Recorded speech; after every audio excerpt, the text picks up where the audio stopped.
What's going on, reefers? Blaine here. You've seen us install tanks all throughout Florida, but today we're going to be heading up north to Pennsylvania and installing a tank for Nick. He recently installed one from us last year. We'll be doing a tank tour, of course, but today we're going to talk about the installation and all the other side projects throughout the house. Let's dive in.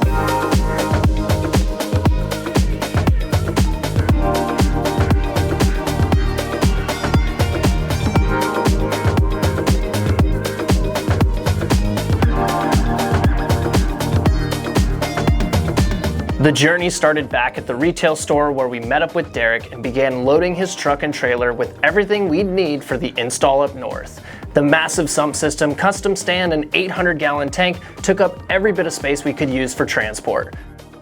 The plan was for Derek to load up and leave a day early while the rest of the team got the final preparations finished and flew up right behind him.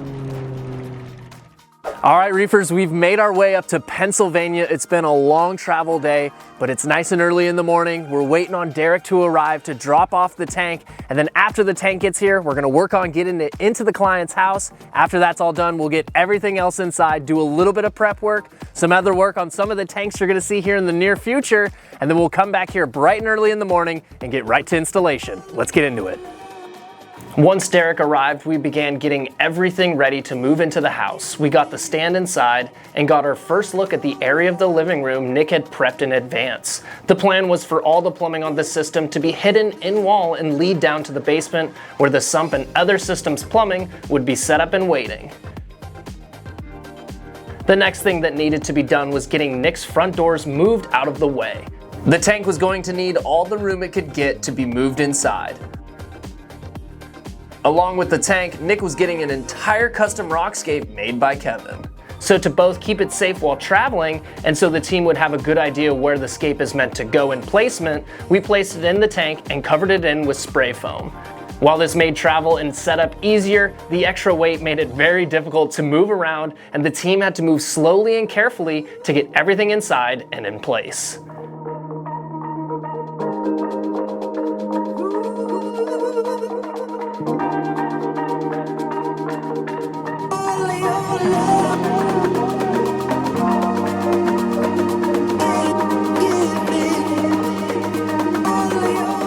With the tank inside, the doors could go back on and shelter us from the cold northern rain. Between figuring out how to get the tank inside, we moved the sump into the house. The sump was headed down to the basement, and because taking it down the stairs wasn't an option, we wheeled it down to the back porch where Nick's custom-made stand was waiting.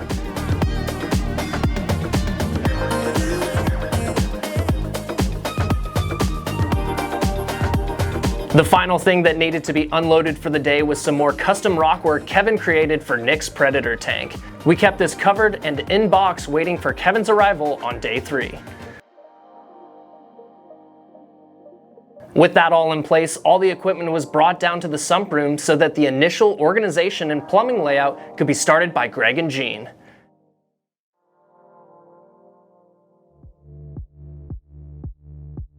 Back up top, the team's next challenge was getting the tank safely down the dip into the living room and then raising it to meet the stand on the other side of the room.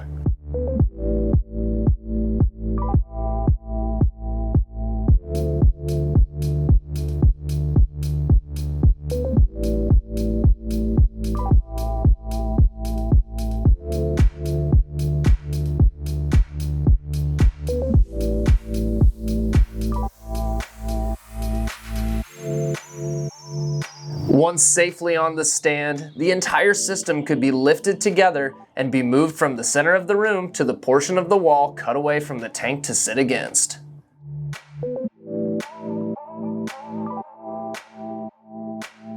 Just like that, we've got the tank inside the home. As you can see, this thing is an absolute beast. It is huge. I stand at 6'3" and it's dwarfing me. This thing is amazing. Inside though, we have the entire rock structure that Kevin custom made for this system. It's foamed into place. It traveled up in the trailer on the way with the tank. We're gonna cut out that foam and and this tank is gonna be looking unbelievable. I'm really excited about the next couple days for the installs, but stay tuned. Like I said earlier, we're gonna be doing a tank tour of another system we actually installed this past year here for Nick. It's gonna be a lot of fun. This weekend is gonna be jam-packed full of content, so stay tuned throughout the course of the video, seeing this thing get up and going, and check out the upcoming tank tour with Nick as well. On day 2, the team arrived early and made quick work of the expanding foam, finding the rockwork underneath completely intact. With a long day ahead and no time to waste, we started loading the base of the tank with our bread and butter Carib Sea Fiji Pink sand.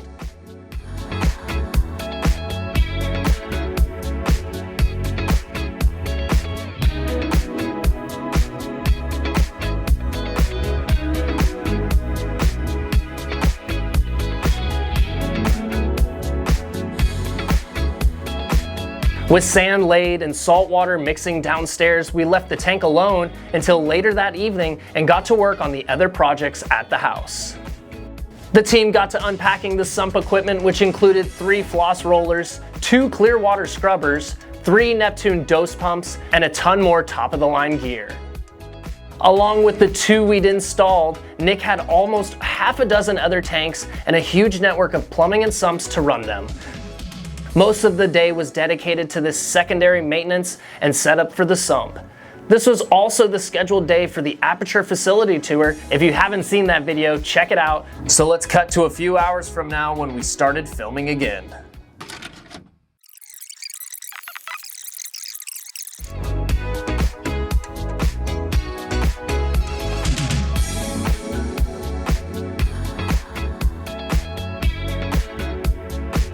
We got back to the team wrapping things up at the house with the sump being assembled and Greg cleaning up the wiring, getting everything ready to get wet in the morning. Last thing for the day was getting the tank wet. Even though the sump wasn't ready for water, we could fill the tank up halfway today with the water we had available, make more overnight, and finish filling it once everything was ready on the final day.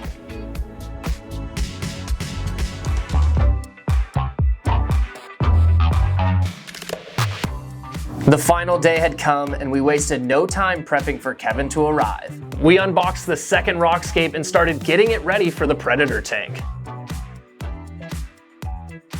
To prepare the scapes for an already established tank, we tried to wash off as much dust and loose particulates from the scapes as we could and set them near the back door for Kevin. While everyone worked on their projects, we started filling the rest of the tank up to the back overflow slots, getting it as close to full and ready as we could. Contractors Nick hired began measuring for the light canopy being prepped outside. The tank was going to be lit up by 6 AI blades, coral glows and grows mixed between, and 6 XR30s, giving plenty of light and lots of control to the system.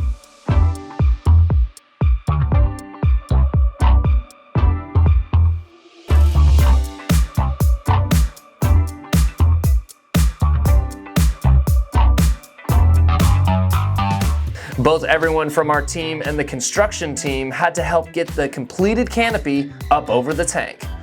Support wires would hold the canopy up once finalized, but for now the construction crew went up to install wood beams to hold the canopy up.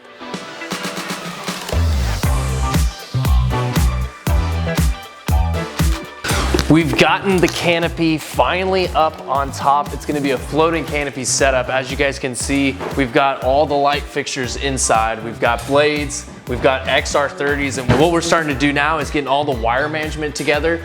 Currently, the team that's working on the floating canopy is still trying to work out the kinks and figure out whether or not they're gonna be running possibly wires up top. So that's why it's still kind of a raw project up top here.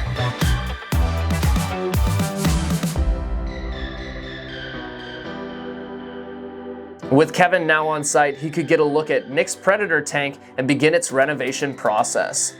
The tank was host to 2 eels, an epaulet shark, and a good group of larger tropical fish, all tank residents in need of more grand and complex rockscape than their current homes. Getting the current scape out of the tank was first for the team, and because Nick was planning on breaking it down anyways, bringing the piece out whole wasn't a priority. While Kevin was pulling out the last piece, the tank's zebra eel was keen on staying inside, but thankfully he didn't have to wait long to find somewhere new to hide.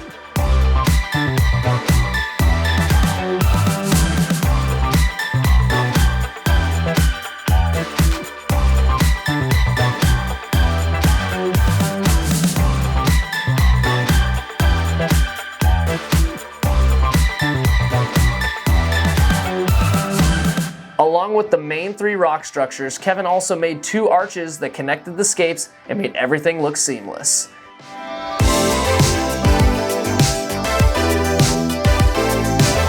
With the arches in place, the Predator tank renovation was complete. Here's a peek at what the tank looked like once everything inside had settled down and water had cleared up.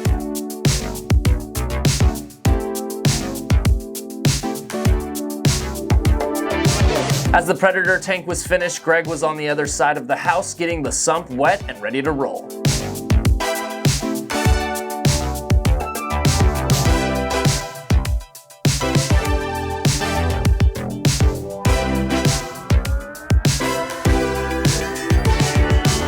With some final work on the Apex Fusion interface, the system was now both plumbed out and ready to roll. All right, it's the moment of truth. We've finally got everything plumbed in underneath, all the electricals run, and the sump's ready to roll. We finally filled it up, and now it's time to start getting this tank flowing. This is an exciting time, so let's see what's going on.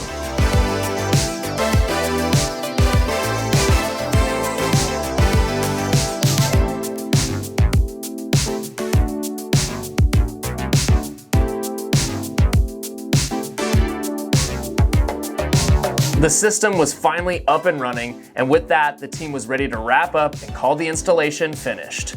Though we didn't stay long enough to catch it, Nick reached out to us with some photos and videos of how the tank looks now with clear water and steady flow to show you all.